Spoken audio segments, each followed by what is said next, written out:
All right, so then based on what you're saying, why such the drive to get me to come back and be here and be there? Necessity. I'm turning people down. Yeah, necessity. I just, it's the sister that divorced you, and she really don't want to be in a relationship. But now that you're gone, she realized you were the best thing she had, and now she just wants you back because of that. But not that she's really truly happy with the relationship. For whatever reason, you could be a good husband. She's just not happy. You want too much. I know some brothers are too manly. It's not working in a relationship. They don't got the money to back up their rujula. So it's just not working. You want all of this chivalry, but you ain't sugar daddy. Like, nah. So we're going through the same thing, having knowledge, having great ideas, but not having the real estate. Mm-hmm. So always go back to that in some way, in terms of holding them. People are held because of necessity. You're housing them, you're clothing them, you're feeding them the information they need to get through society, to get through life. But now these guys, they're cool. They want you here. It's been a long-term relationship, but it's fallen on a lot of bad blood, and you kind of prove that you might be smarter than somebody. And that somebody don't really need you to be smarter than them because they have an agenda. You want people to be loyal, and you want people to be genuine and sincere, and you're testing them by wanting that. You're testing them. You're standing in front of their face and saying, "Look, if you don't want this, that means you're fronting," and it's true. But you can't prove that. Not at the point of delivery. Not when you're giving them the guidance. That those politics have to be removed, and they have to see no flaw in you so that they can benefit from you. And sometimes flaws are no flaws. The fact that that you're not so perfect is perfection to some people. But you can't go looking for your imperfections, and now you come in there with a Dookie rope chain. It's like, nah. Now you want to pull up with Jay-Z playing. Nah. Just jump on Instagram, man. Just see what the popular hashtag is, man. See what people are liking. Just notice the people, man. Mm-hmm. And then come to the masjid and notice, and then speak on what you notice. Jay-Z just bought an NFL team, man. What do you guys think about that? I don't know. It's not the place for the masjid, but you better figure out a way. So I think that not that you hurt your classes. Maybe this can go into your daily lessons. Maybe this can go into your blogging. It can go into your social presence. I'm not telling you to kill the class. I'm telling you to explain the class. Here we go. You give the class the way you want to give the class, and then you find ways to explain your own class, and that's where the community engagement comes into play. Mm-hmm. Because of the lack of comprehension.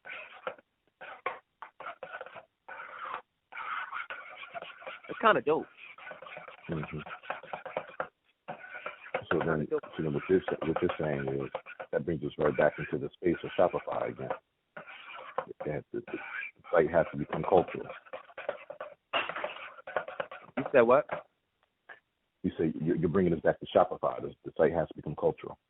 Yeah, the Shopify has to be cultural, and then while they're experiencing that culture, there needs to be a buy now button right in their face. Like as soon as they get what they want to get, you cut it off and say buy now. You got to get into that a little bit now. You got to give them half of the class, and then the other half you got to get downloaded somehow. You got to write the book. You got to put the other class in written form. This class was audio, but this part right here is written. You got to download that. That's what the Shopify site is going to help you do. It's a sales engine. So what's the game plan? Like, I don't know. I got to get it up and running. I got to keep talking to you to figure out what you're going to do. I want to take your cut bars, and I want to put the cut bars in front of some graphics, some cartoons or something, man. I want to find your thing. I tried to go with the science thing. Maybe we could take science gifts and science videos and different things that have to, extract the thick out of your classes, man, with imagery and art. It stopped at chapter headings with Bukhari. but you can pick it up with pictures. Mufti kind of does Mm-hmm. that. It's kind of dope. He might put a picture on front of the kut bar that gives you some fiqh of the kut bar, gives you some of some of the climax of the kut bar as like a preview. So, we got to do that in some sort of form, some sort of way. Mm-hmm. And when you like something, when something speaks to you, we're gonna go with it. We're gonna run with it. Mm-hmm. And it can't rely on you standing in front of a camera. It needs to rely on me being behind the computer and you being behind the recorder, just like me and Classic right now. Same concept. Classic removed me having to actually go out and live my own lifestyle to have content every day. He's taking stuff that I did 10 years ago and he's repackaging it and is making it feel like I'm just doing this stuff now. Mm-hmm. That's what our elder statesmanship should afford. It should give our employees something to frickin' do. That's why you have an intern, not because you just flunking somebody, because I did all of this work and I need somebody to catalog it for me. And cataloging is not the same as producing. But we're in such a fabricated age, people treat fabricating like it's producing.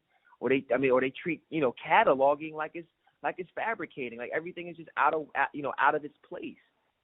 The marketer is the developer. It's like, do we need a developer? Yes, you do. Because how are we going to move forward without a developer?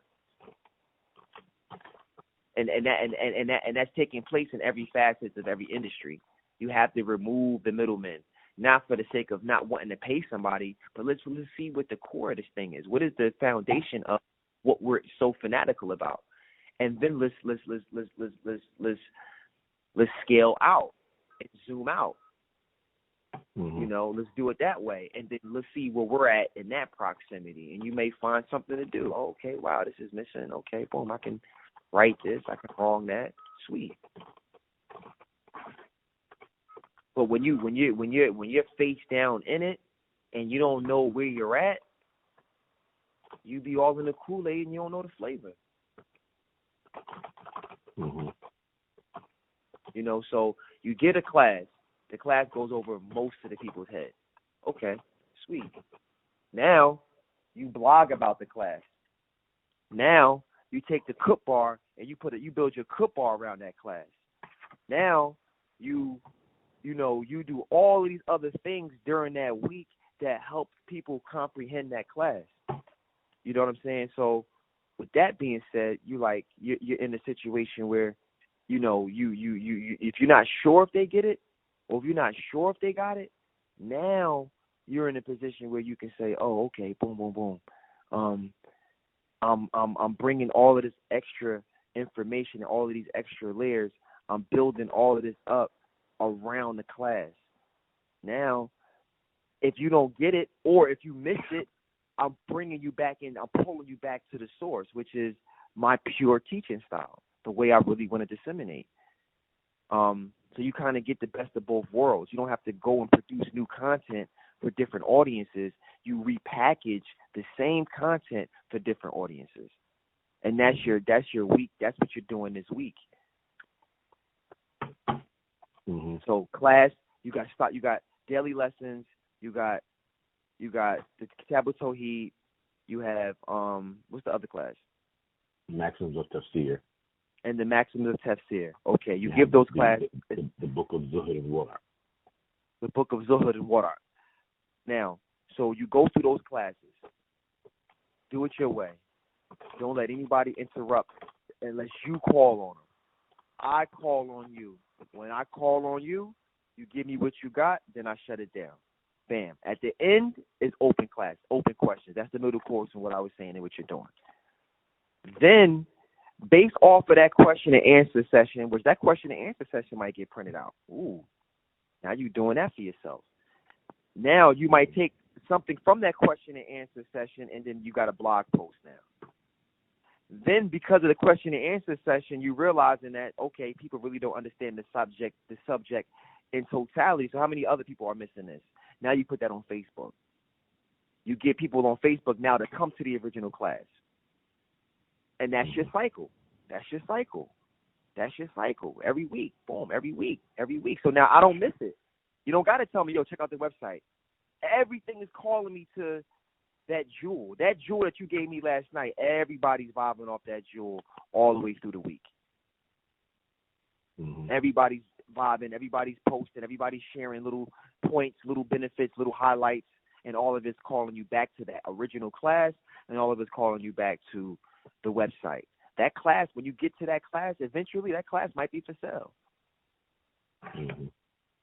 But you blogged about this part, you blogged about that part, you did an article on this part, and you have the reference to all of that work to the link. So how would it look? You'll write about it, and then in the link, it'll be a link to go download the class for yourself, instead of just giving the class for free outright. Mm-hmm. So you do the class. If you were there, it was free. If you wasn't there, it's on Shopify. You're blogging about it, you're talking about it, and you're posting Q&A about it, but you're not giving the whole class. You're giving snippets. And then underneath that, you have the call to action. Click the link to download the whole class for yourself. Mm-hmm. Now, if you download the whole class for yourself, you're now authorized to give an explanation to yourself. Now, you can make blog posts about the class. You can post stuff on social media. You can do this, that, and the third.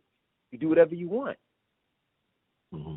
You know what I'm saying? So that part is what's going to be more scalable. Hey, give me a second. Let me call you back. All right, so now we can.